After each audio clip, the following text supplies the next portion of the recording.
बांग्लादेश में हिंदुओं के साथ अत्याचार हो रहा है, हम भी मानते हैं जी अत्याचार हो रहा है, ठीक है जी।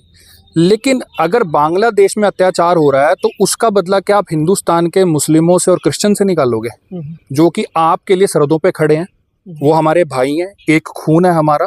अभी अगर आप देखें, थोड़े दिन पहले कश्मीर में भी एक मुसलमान फौजी शहीद हुआ है। किसकी सुरक्षा में शहीद हुआ? वो भारत की, हिंदुस्तान की सुरक्षा में शहीद हुआ। तो इनको तो यही शर्म नहीं आती, इतनी मंदबुद्धि है इनकी कि बांग्लादेश में अगर कोई गलत काम हो रहा है तो गलत को गलत कहने की बजाय वो हिंदुस्तानियों को ही गालियां निकाल रहे हैं। इससे वो क्या कर रहे हैं कि बांग्लादेश में रह रहे हिंदुओं तक वो उस मतलब जो इनका जो संदेश है वो पूरे वर्ल्ड में फैलेगा कि यहाँ पर माइनॉरिटीज पे हमला होता है।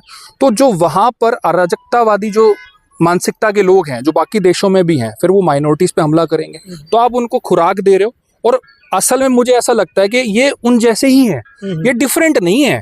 अगर बांग्लादेश में कोई अराजक तत्व है जो माइनॉरिटीज पे हमला करते हैं तो प्रश्न ये है कि तुम कैसे डिफरेंट हो? तुमने ऐसा क्या एग्जांपल सेट कर दिया जिससे तुम ये बताओ कि भाई हम तुम्हारे जैसे नहीं है, तुम भी तो वही हो।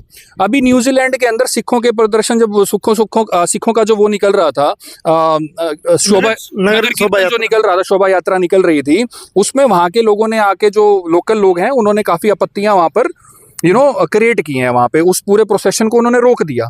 तो इस प्रकार की जो घटनाएं हैं अब ये पूरे विश्व स्तर पे हो रही हैं।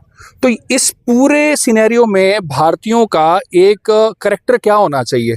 करैक्टर तो ये होना चाहिए कि भारत अगर विश्व गुरु बनने की बात कर रहा है तो प्यार मोहब्बत का एक संदेश दे। लेकिन उसके उलट यहाँ पर हिंदुस्तान के अंदर सरकार भी और यहाँ के उनके जो एलाइड जो विंग्स हैं, जो और संस्थान है, संगठन है, वो उल्टा मिलके इस पूरी स्थिति को और खराब कर रहे हैं।